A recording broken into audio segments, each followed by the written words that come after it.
Fala pra ele entrar. Ele tá seguindo? Não sei se ele tá aí.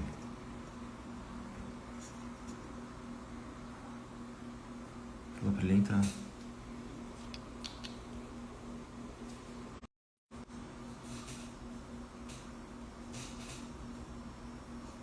É.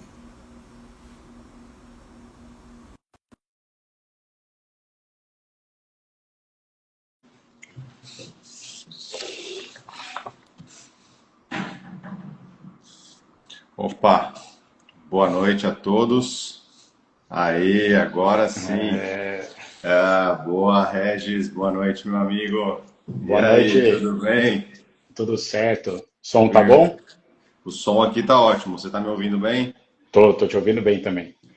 Perfeito. Bom, boa noite a todos, aos convidados, aos nossos seguidores que estão agora nos acompanhando. Eu sou o Dimas, ortopedista aqui da clínica IoT Caraguatatuba. A gente está dando sequência à nossa série de lives, a Move Live, hoje é a sexta. E hoje eu tenho o grande prazer de ter aqui comigo o Dr. Regis, cirurgião vascular. Eu conheço o Regis desde 2018, eu acredito, lá de São José dos Campos. O Regis é um grande profissional, renomado na cirurgia vascular e ele trabalha no resgate do Águia. Ele vai explicar um pouco melhor isso para a gente daqui a pouco. E hoje o tema da nossa live é justamente com a entrada do verão, da alta temporada aqui na nossa região. A gente sabe que o índice de acidentes, no geral, emergências e etc., aumenta muito, né? Tanto nas praias quanto nas estradas, enfim. E por isso, dando continuidade aqui à nossa sequência de lives na área da saúde, eu trouxe o Dr. Regis, então, para falar principalmente dessa questão das urgências, emergências médicas, o resgate, né, dessas lesões, esses incidentes e acidentes que acabam tendo uma maior prevalência no verão. Então, um tema de importância enorme para quem está aqui no litoral, né, para todos nós aqui da região. E, primeiro de tudo, gostaria então de agradecer o Regis e pedir para você se apresentar, Regis. Conta um pouquinho aí da sua história, da sua formação, por que você virou cirurgião geral, cirurgião vascular, como que é o seu trabalho no resgate. A palavra é tua, Regis. Boa noite, Dimas. Primeiramente, eu queria agradecer o convite desse projeto incrível aí que vocês estão tocando. E eu acho que um tema como esse vem a calhar, né, principalmente pelo início aí da temporada do verão e principalmente o índice elevado aí de acidentes que acontecem no litoral. Então, eu me formei em 2010 na Faculdade de Medicina de Taubaté. Aí depois eu fiz residência de cirurgia geral no Hospital Regional do Vale do Paraíba. E após isso, eu fui para São Paulo fazer residência de cirurgia vascular e a residência de cirurgia endovascular no servidor do Estado, servidor público estadual, no IANSP. E aí de lá eu fiquei até 2020 em São Paulo, com a vida profissional totalmente em São Paulo. E aí após isso, com um convite, eu vim para São José e aí a gente teve essa aproximação em 2020, quando eu vim para São José e Tá. até agora atuando aí na cirurgia vascular. Em relação à atividade pré-hospitalar, em 2010, logo após eu me formar na faculdade, já tinha feito o ATLS, recebi o IP, que é o potencial instrutor. Aí, em seguida, já fiz o curso de instrutor da ATLS, já no meu R1. Após isso, eu fui convidado para trabalhar no resgate da Dutra, na rodovia Presidente Dutra, e a partir daí nasceu a minha vida pré-hospitalar. Então, desde 2010, eu estou atuando também no pré-hospitalar, além da minha atividade como cirurgião vascular. Perfeito, perfeito, Regis. E só passando para o público, o ATLS é o Advanced Trauma Life Support, né, são as diretrizes que gerem aí o atendimento inicial ao paciente politraumatizado. Então você é instrutor do ATLS. Sim, sou instrutor da TLS também. Que bacana. E aí uma dúvida minha, assim, o Uhum. ATLS ele capacita médicos em geral para atendimento de Exato, trauma. Tá, exato. perfeito. O foco da TLS é treinar habilidades no atendimento do politraumatizado, sobretudo no médico em que não tem a formação cirúrgica, né? Porque na formação Perfeito. cirúrgica você tem isso de forma medular em toda a sua formação, então, seja na residência de cirurgia geral, na subespecialidade ou também na residência de cirurgia do trauma, etc. Então, ele foi vocacionado, o idealizador da TLS, só um parênteses, ele era um ortopedista e ele sofreu um acidente nos Estados Unidos, sofreu um acidente em que a família toda foi vitimada, isso numa zona rural dos Estados Unidos, e a partir disso ele percebeu que o atendimento em que a família dele recebeu não era um atendimento adequado, porque não tinha nada protocolado. Então, cada um fazia algo da sua cabeça. E a partir disso, ele idealizou o ATLS para que ficasse parametrizado entre todos os médicos que tivessem essa habilitação o atendimento do trauma, diminuindo a mortalidade do paciente politraumatizado. Não, perfeito, muito interessante. É verdade, eu já tinha ouvido essa história que tinha sido um ortopedista que idealizou o ATLS. E, bom, o atendimento pré-hospitalar que você atua, como você chegou aí? Você é funcionário do Estado? Conta para mim como funciona, por favor, Regis, Ah, essa eu, carreira. a minha carreira no pré-hospitalar, eu comecei então no resgate na Dutra, lá eu tive um convite, né, do chefe da base em que eu atuei, e aí a partir disso eu fiquei 2 anos e meio atuando na Dutra, mas desde a minha formação lá na faculdade eu já visava o Águia, né, o meu sonho profissional era trabalhar no Águia. Então a minha porta de entrada foi o resgate rodoviário. Após isso, com o término da minha residência, eu fui fazer a residência de cirurgia geral em São Paulo. Nesse ano, calhou de eu ter a sorte de ter um concurso do Estado para o Grau Resgate, que é o grupo de resgate do Estado. Ele atua dentro do Corpo de Bombeiros e do Águia também, como um membro da Secretaria do Estado da Saúde. Então, são médicos concursados com um concurso público. Esse concurso ele é um pouco diferenciado, porque tem teste de aptidão física, né, além do concurso habitual que todo mundo faz. E aí, a partir disso, eu passei, em 2013. Logo quando eu entrei no grau, resgate já me tem uma peneira interna dentro do grau para você galgar o posto de médico intervencionista dentro do comando de aviação, que é o Águia. Só para contextualizar, quando vocês perceberem na unidade de resgate que estiver perto de vocês, vai ter sempre um triângulo. E esse triângulo tem uma pantera, que é o símbolo do Sistema Resgate do Estado de São Paulo. E esse símbolo é um triângulo porque ele tem 3 órgãos que atuam no Sistema Resgate. A Secretaria do Estado da Saúde, por meio do GRAU, que é um ativo médico e enfermeiro que vai atuar nessa situação de resgate, a Secretaria da Segurança Pública, por meio da Polícia Militar, que vai empregar o Comando de Aviação, que é o Águia, e o outro vértice é o Corpo de Bombeiros. Então, esses 3 órgãos, eles atuam nesse sistema resgate dentro de todo o estado de São Paulo. Após eu fazer esse concurso, eu entrei daí depois efetivamente no Águia como médico civil. Então, eu trabalhava no Grau e concorrendo a todos os quartéis da Grande São Paulo, mais o COBOM, que é o Centro de Operações do Corpo de Bombeiros, onde você é o cérebro de todo o sistema resgate, e também ao Águia. E aí, em 2018, eu entrei na polícia. Em 2017, eu iniciei o processo seletivo da Polícia Militar do Estado de São Paulo. E aí, em 2018, é um processo longo, com 8 fases de processo seletivo. E aí, em 2018, eu tomei posse na Polícia Militar. Na Polícia Militar, eu entrei como segundo tenente, e aí a gente segue carreira, pode chegar até a figura, até o posto de coronel. E em 2023, 2022, eu tive a possibilidade de ser movimentado do Hospital da Polícia Militar para o Comando de Aviação como médico militar.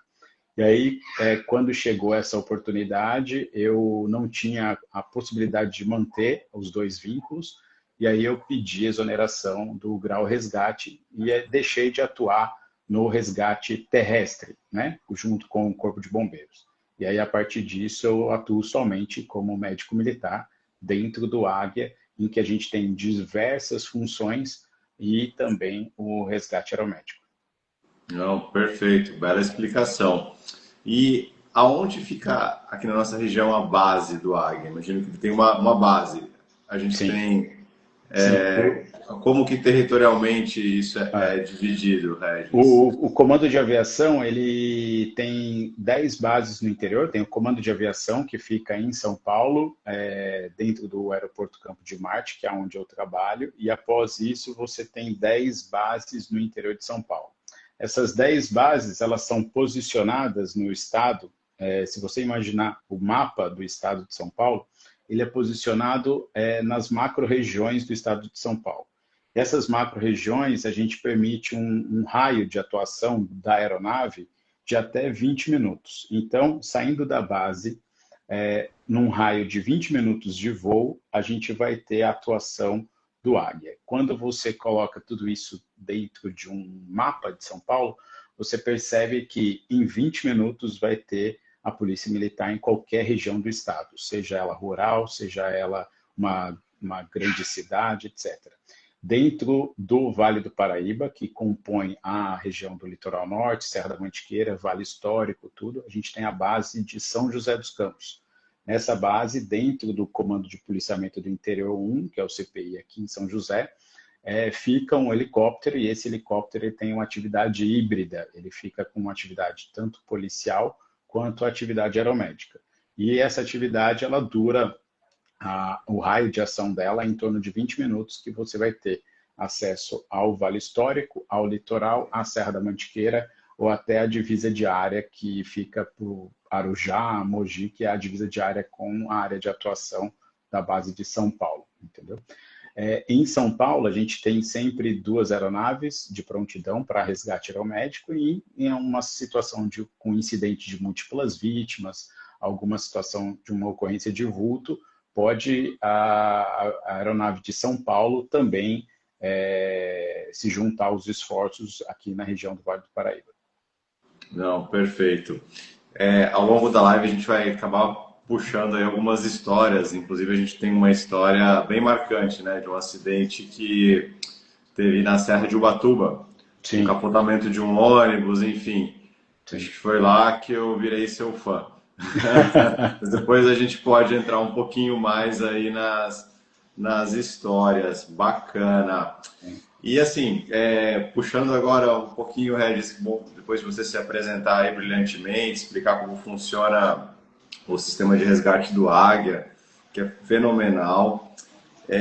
Assim, aqui no nosso litoral, a gente vai entrar agora o mês de dezembro, daqui a pouco começa o verão, né? São milhões de turistas aqui. De verdade, eu acho que é mais de 1 milhão de turistas aqui na região. As pessoas estão de férias, querem lazer, e a gente acaba aumentando também o número infelizmente, de problemas, né?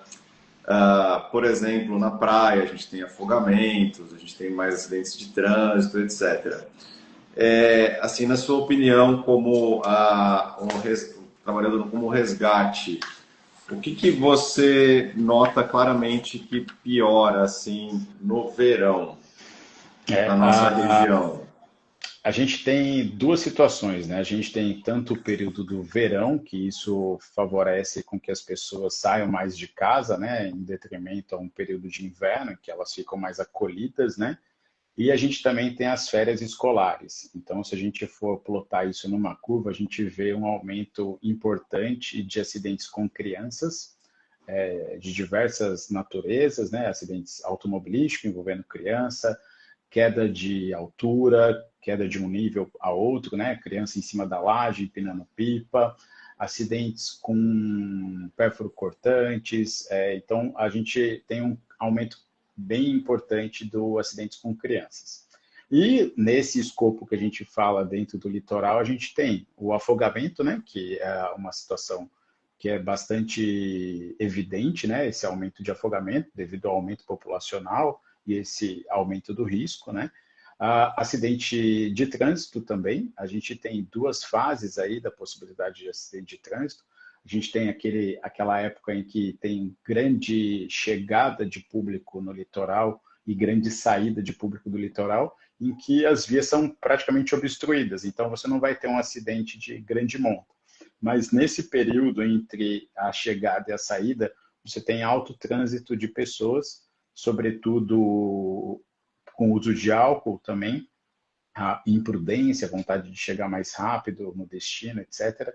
E isso também aumenta o número de acidente automobilístico, né? Então, aí se você for pegar dentro do número de acidente automobilístico, a gente aumenta de forma importante no acidente de moto, que aí entra na nossa intervenção, né? Ortopedia e vascular, em Sim. que aumenta consideravelmente nessa época. Não, perfeito, perfeito. E você falou o álcool, né? Eu acho que é um fator agravante aí para os acidentes, acidentes de moto, atropelamentos, brigas, né? Brigas, agressões e o mar, né? O mar tem que ter respeito, né? A bebida alcoólica e nadar, isso realmente não combina. E aqui a gente tem a Exato. Rio Santos, né? Que é uma rodovia onde o ano inteiro a gente tem muito acidente grave, né? A maior Uhum. parte dela não é duplicada, então a gente vê realmente muitos acidentes, assim, colisão frontal entre veículos e acidentes motociclísticos, etc.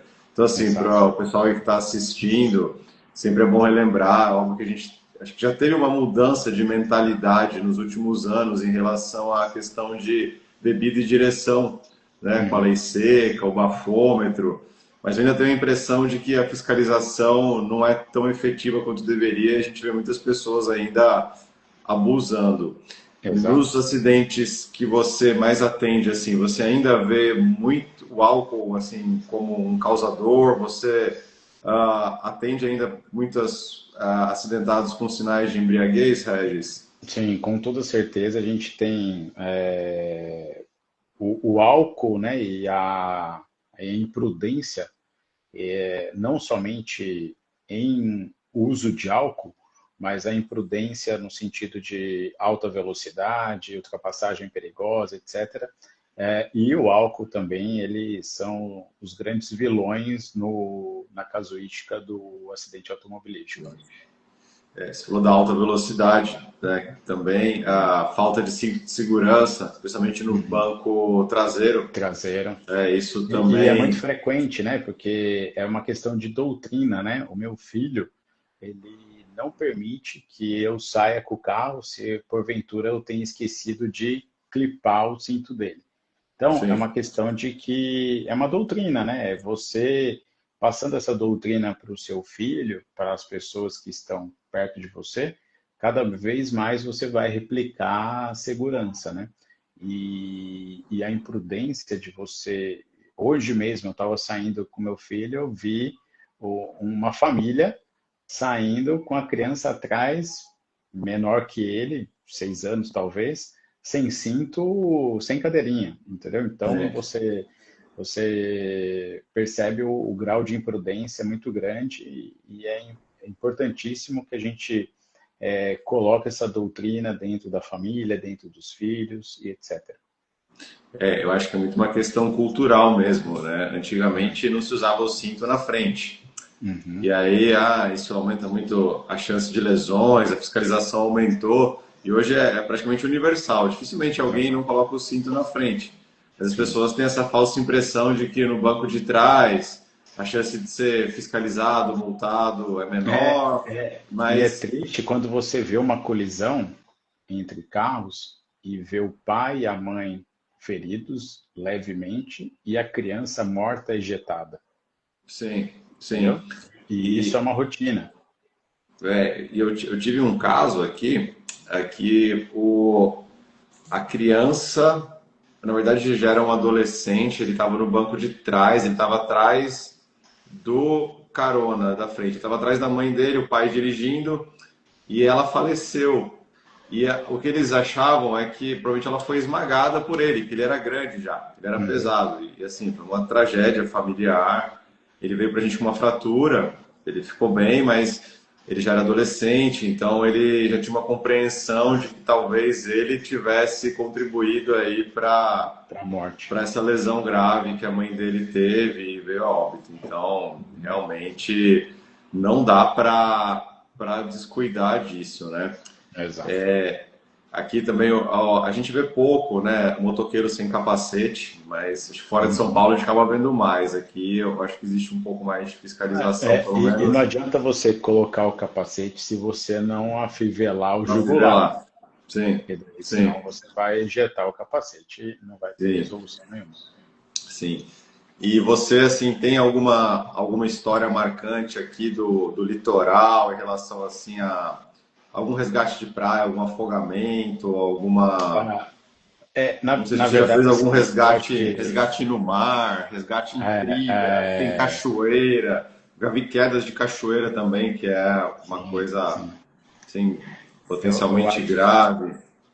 dentro da minha vida pré-hospitalar, eu acho que duas ocorrências me marcaram bastante e ambas foram no território de Ubatuba, que é um território do litoral. Que uma Sim. foi o tombamento do ônibus, né, que você relatou no início, e a segunda foi o acidente aeronáutico ano passado, que vai fazer agora um ano, né, Ah, que teve um acidente com a excursão de pista, né?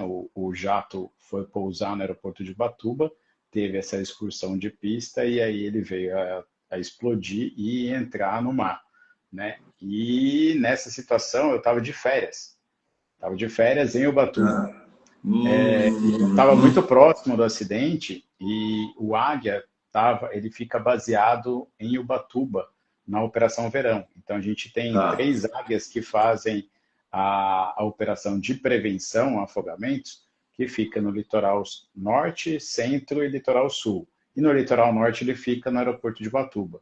Então a equipe estava ali, a equipe presenciou o acidente aeronáutico, e aí o piloto que estava no dia me mandou uma mensagem, que ele sabia que eu estava em Ubatuba passando férias, que a gente já tinha conversado, que o acidente no local era uma gravidade imensa, que tinha vítimas presas na ferragem do avião e que precisava de médico no local, né?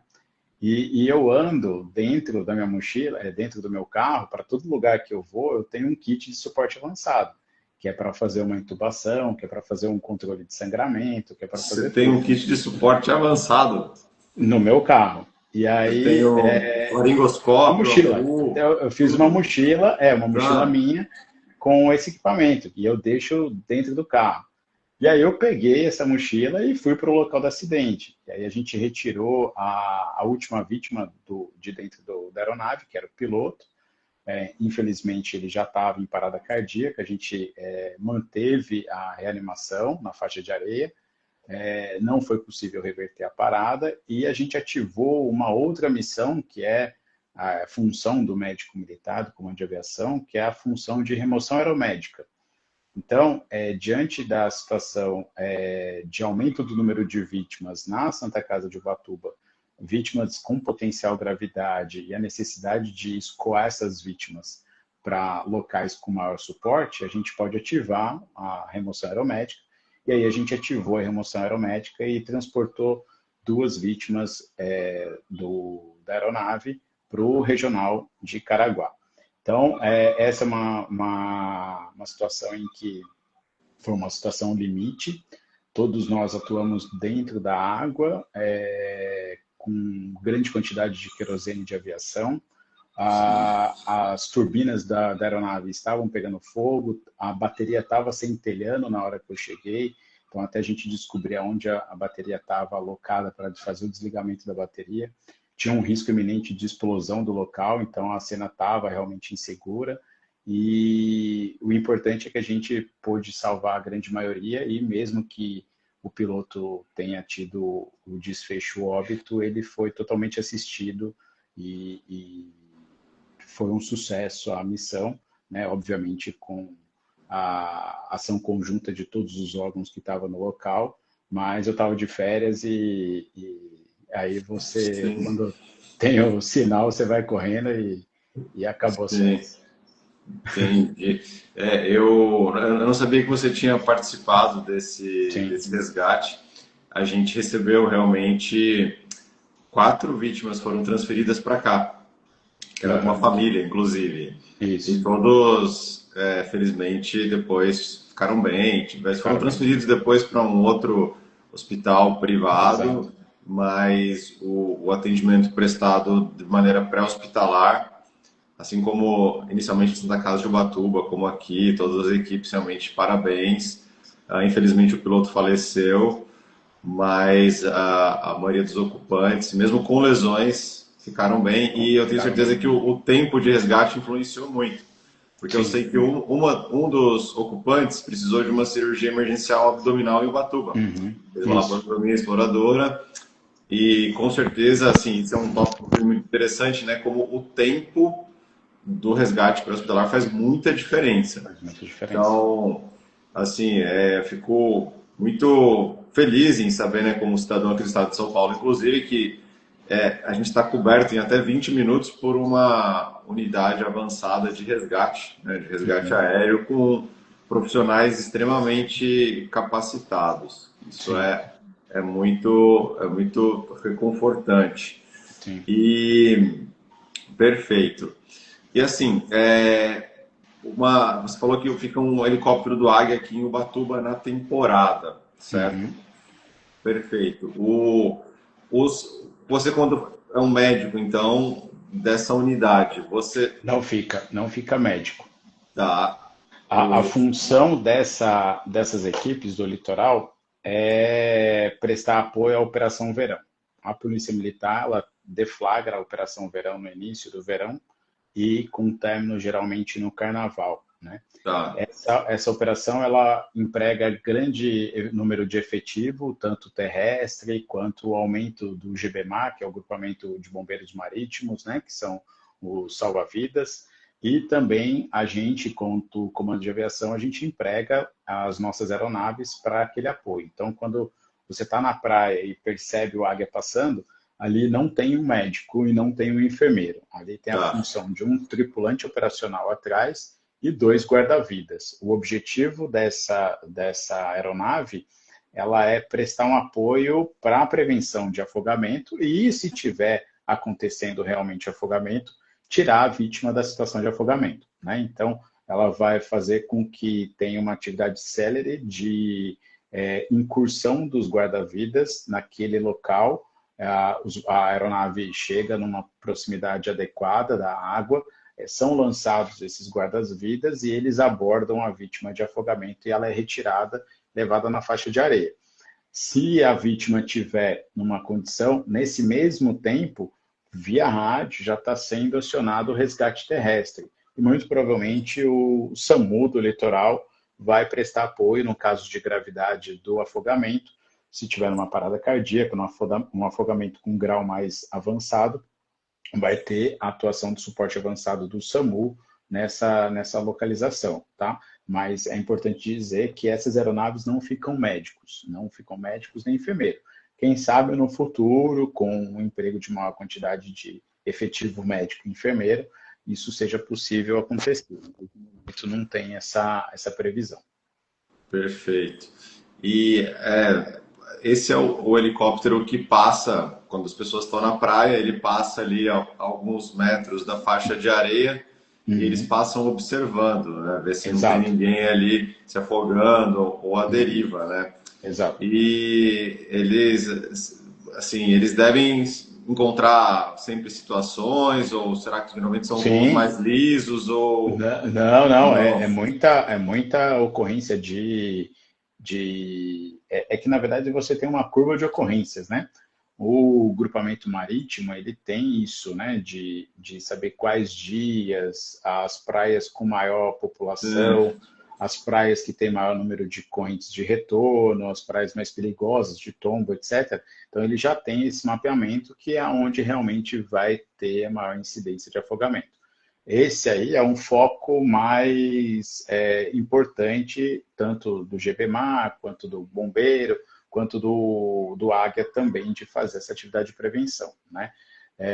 Mas ele atua em toda a área do litoral norte, então ele vai fazer essa prevenção, mas se tiver uma ocorrência real, ele vai empregar os esforços ali na ocorrência real, né? Perfeito. E assim, numa situação de afogamento, quando as próprias banhistas ali que fazem o resgate, né? Óbvio que tem todas as técnicas para se resgatar alguém no mar, mas já imaginando que a vítima foi trazida para a areia, o que é correto orientar as pessoas a fazerem nesse primeiro momento, tá? As pessoas ali, se não tiver um guarda-vidas, etc. É óbvio, acionar o resgate, né? Acho que é sempre a primeira coisa a se fazer. Mas e ali em termos de suporte básico de vida, Regis? O que a gente pode orientar a população? O mais importante que a gente tem que falar é uma parte anterior a essa, né? A gente não transformar uma vítima em 2 ou 3 vítimas, né? Que é a questão de você abordar um indivíduo em afogamento sem ter o treinamento adequado. Todos nós que nadamos muito bem, a gente sabe a real diferença entre você nadar numa piscina e nadar no mar. A natação no mar é muito mais complexa do que a natação numa piscina normal, né? Então, a primeira questão é você, não tendo treinamento de abordagem a uma pessoa que está sendo afogada, é você não entrar na água para fazer essa retirada, porque senão a pessoa pode fazer com que você afogue também, né? Então, essa é a primeira questão, sempre chamar ajuda. Ok, a gente teve uma condição em que a vítima teve a possibilidade de sair sozinha, e isso aí denota que o grau de afogamento é um grau mais baixo, ou a gente tem um surfista, por exemplo, na região, e esse surfista foi lá, abordou com a prancha e trouxe a vítima de afogamento. Primeira questão, todo elo de sobrevivência é chamar ajuda. Então, fazer o acionamento do 192, do 193, se não tiver nenhum guarda-vida no local, né, para iniciar as manobras. E se realmente for um grau avançado de afogamento, iniciar as manobras de RCP, pensando num suporte básico de vida, né? Desobstruir a via aérea. Obviamente, você não vai ter mecanismos adequados e mecanismos que sejam assertivos, né? Porque você está diante de um afogamento, então você não vai ter um aspirador, não vai ter nada para fazer essa desobstrução das vias aéreas, mas iniciar a RCP até que chegue uma equipe adequada para dar continuidade no tratamento. E onde a gente fala hoje em RCP, em suporte básico, basicamente é compressão torácica, né? Massagem cardíaca externa. Exato, compressão e, se possível, fazer o revezamento adequado, né? E fazendo esse revezamento adequado para manter uma massagem eficiente até a chegada dessa equipe, tá?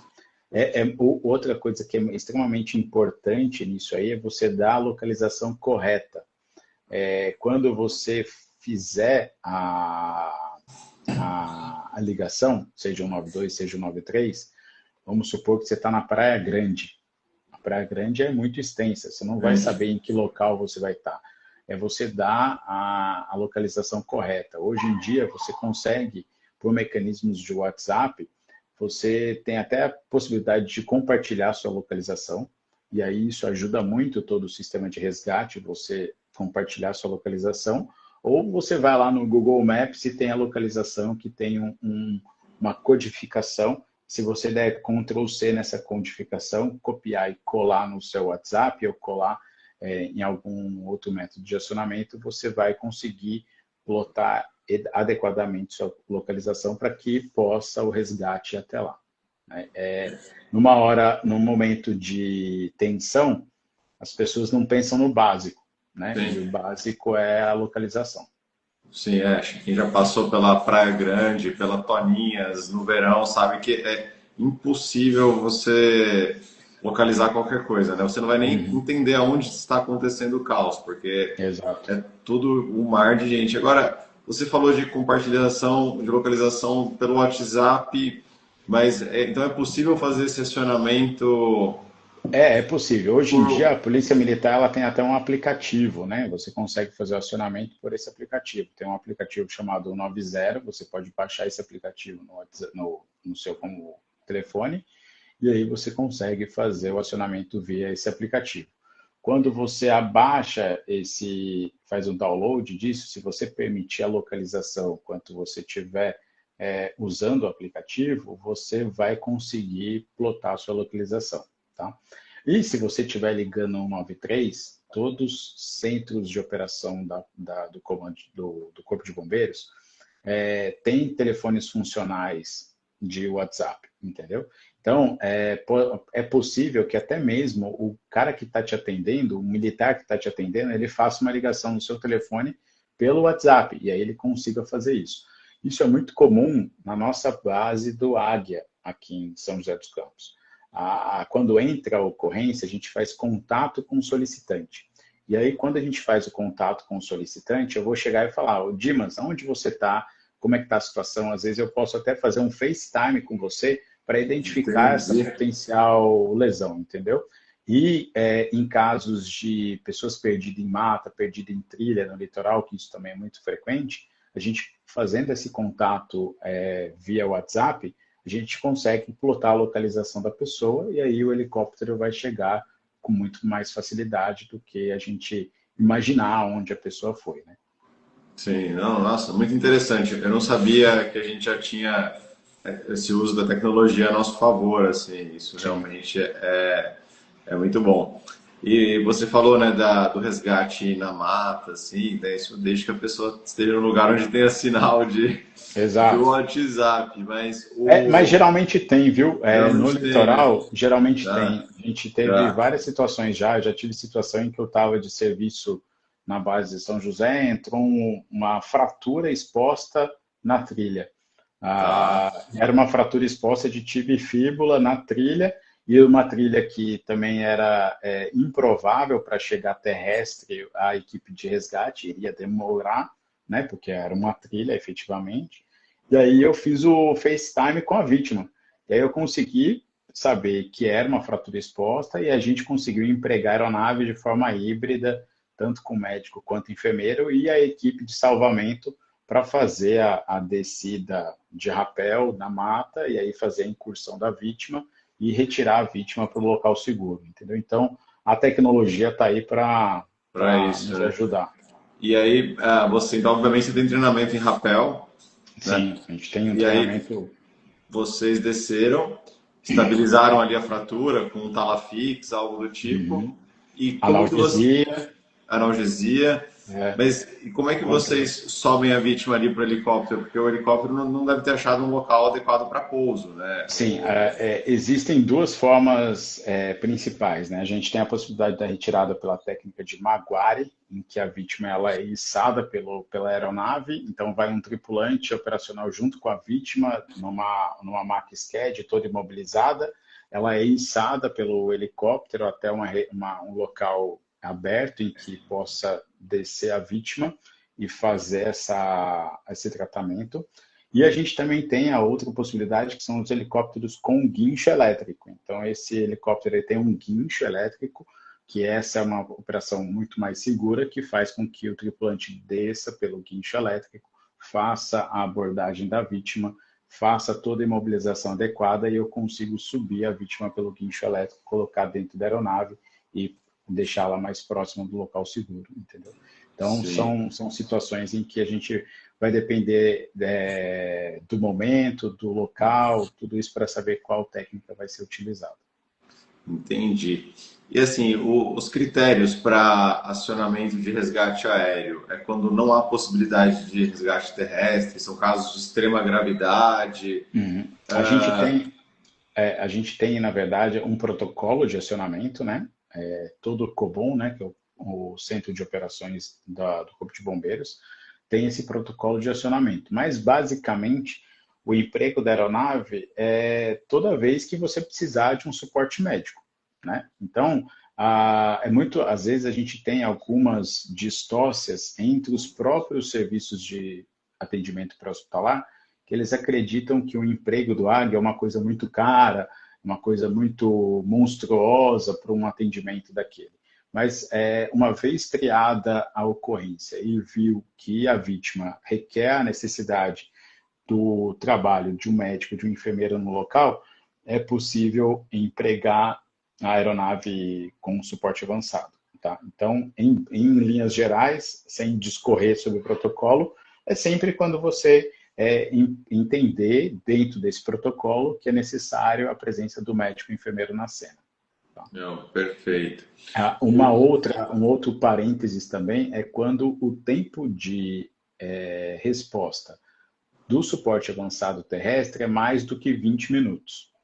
Então, por exemplo, se eu tenho uma ocorrência que fica numa praia perto do Rio de Janeiro, né? Mais próximo a Paraty, e o suporte avançado está saindo de Ubatuba numa situação de temporada. É impraticável ele chegar em menos de 20 minutos naquela região. Então, para o médico regulador, que é o que vai definir se vai ser empregada a aeronave ou não, esse médico regulador ele tem que plotar no Google Maps ou no Waze mesmo a distância entre o local da saída do suporte avançado e a ocorrência. Deu mais que 20 minutos? Vamos pensar no apoio aéreo, porque o apoio aéreo vai chegar nesse tempo e vai ter o suporte avançado mais rápido. Não, perfeito, perfeito. É uma logística, enfim, tem que ser muito bem pensada, né? Para você dar um melhor atendimento, mas não comprometer o recurso, né? Porque você vai deslocar eventualmente o águia se você tem uma opção de um transporte terrestre e depois você pode ter uma ocorrência onde você de fato precisa. Uma pergunta, o transplante de órgãos é o águia que faz quando tem a captação e é ele que faz o transporte do órgão entre cidades, entre hospitais? É ele também, né? Dentro do escopo da atividade do médico militar, lá no Comando de Aviação, a gente tem a avaliação dos transportes de órgãos vitais, que chamam as missões TROV, que é de transporte de órgão vital.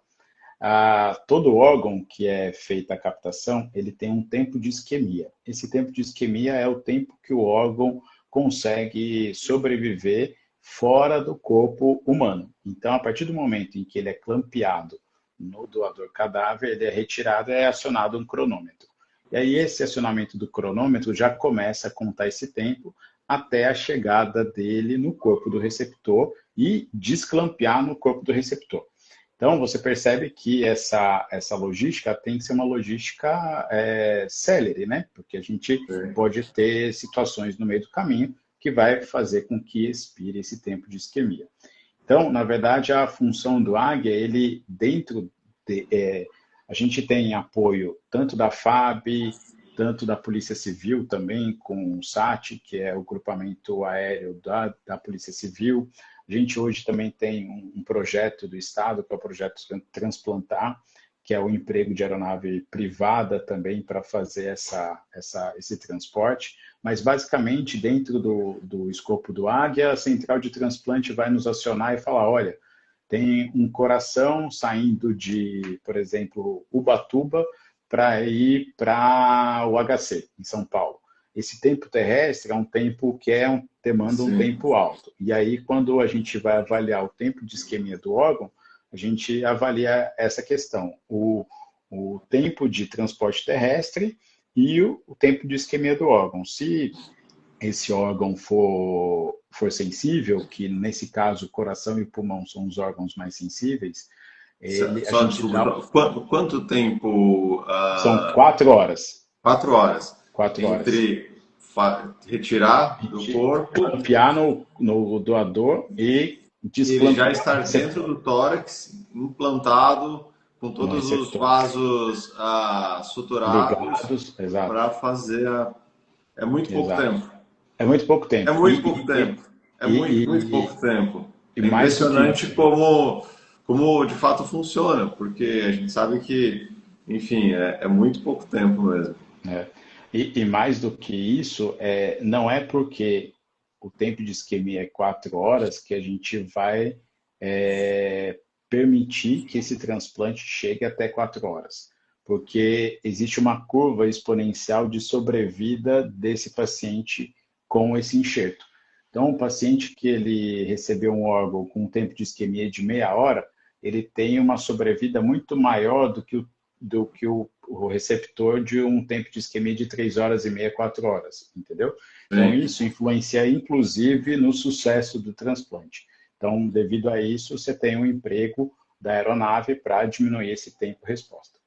Claro, quanto menos tempo, melhor, né? A mesma coisa, Exato. uma lesão arterial, uma fratura Sim. exposta, a gente sabe que os guidelines colocam os tempos ali de corte, mas, obviamente, quanto antes, né? Você Uhum. conseguir fazer, diminuir o tempo de isquemia, enfim, é melhor.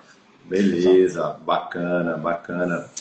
E, bom, a gente está chegando aqui nos minutos finais da live. Nossa, passou muito rápido aí. Acho que eu ficaria horas ouvindo aí suas histórias e como funciona o resgate aéreo. Eu sou fã de aeronáutica também. Acho que, pô, isso é realmente uma das áreas mais belas da medicina é o resgate ali, o atendimento pré-hospitalar, enfim, Uhum. a disponibilidade em estar lá rapidamente e entender que cada minuto para esse paciente pode realmente fazer a diferença entre sobreviver ou não, né? Exato. E, bom, daqui a pouco a gente vai abrir para comentários e perguntas. Mas, Regis, você então, com toda essa sua experiência nessa área de resgate, traumas, acidentes, agora a gente começando o verão, trazendo de novo aqui para o centro da nossa discussão, o que você deixa aí de dicas para as pessoas para curtir bem esse verão sem ter que precisar de você, Regis? Eu acho que assim, na verdade, o tema central de tudo é responsabilidade, né? Eu acho que você ser responsável por si, ser responsável pelos entes queridos da sua família e mais do que isso também ser responsável pela segurança das pessoas que você também não conhece, né? Então, toda vez que você for pegar uma estrada, tá adequadamente fixado no banco, com o cinto, a manutenção do carro em dia, você não exceder o limite de velocidade. Todos nós já percebemos que a gente já colocou, já feriu o limite de segurança de velocidade, você no final chegou 5 minutos antes. Então, isso não vai mudar nada na sua vida chegar 5 minutos antes ou 5 minutos depois.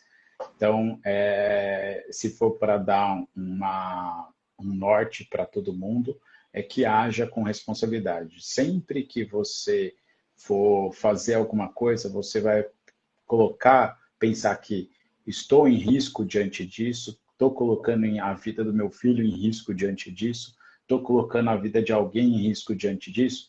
Se a resposta for sim para alguma dessas perguntas, não faça aquilo, entendeu? Então, eu acho que essa é a melhor mensagem a dar, que é a responsabilidade, a autorresponsabilidade e a responsabilidade por todos que estão ao seu redor. Não, perfeito.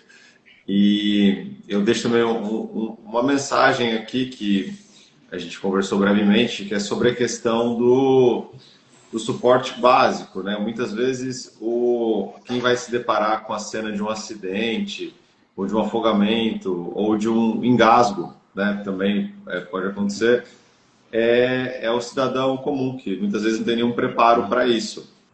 Sim. E sempre ficar atento que no momento de desespero, sempre pare e pense, respire. Uhum. Por mais Exato. que exija uma ação imediata, você precisa estar consciente do que você está fazendo. Para, por Sim. exemplo, garantir a cena, a segurança da cena. Não Uhum. transformar uma vítima em duas. Né? Não se desesperar e entrar no mar para tentar resgatar uma criança que seja, mas você não tem preparo, você vai ter Uhum. uma criança e um adulto como vítima. Ou Sim. então você vê uma pessoa atropelada, um motoqueiro acidentado, e ser atropelado também, né? Não sinalizar a via, enfim. Então, lembrar sempre de ter calma para avaliar a segurança da cena e não se colocar em risco, avisar, chamar o resgate antes de qualquer outra atitude, né? Antes de você tentar ajudar fisicamente ali a vítima, acionar o resgate, porque esse tempo conta, né? Quanto antes o resgate chegar, melhor. Quanto antes ele ser avisado, mais rápido ele vai chegar. Então, mesmo que a vítima esteja ali presa numa ferragem, desacordada, etc., avisa o resgate e aí você vai ver o que de fato você pode fazer por ela. E quando você avisar o resgate, isso que o Regis falou foi brilhante, avisar de maneira adequada, porque não adianta você passar a informação pela metade ou passar a localização inadequada, enfim. Então, segurança da cena, aviso adequado ao resgate, e aí existem realmente algumas coisas técnicas que, aí é a minha opinião. Para a segunda live. Para a próxima live, mas assim, que infelizmente a gente não, a população em geral não tem muito conhecimento de como Exato. fazer ali os procedimentos iniciais. Não sei se hoje se ensinam nas escolas, mas na nossa época... lei, né? A gente tem a Lei Lucas, e isso deve ser treinado e ensinado nas escolas, né, de todos os níveis. Então, é uma lei, e essa lei deve ser cumprida, e nós, enquanto pais, temos que fiscalizar se as escolas que os nossos filhos estão Fala estudando... brevemente, por favor, Regis, dessa lei. A Lei Lucas, ela, na verdade, ocorreu motivado pelo óbito de uma criança chamada Lucas, que foi dentro do ambiente escolar em decorrência de um atendimento inadequado ou não atendimento da equipe da escola frente à situação, né?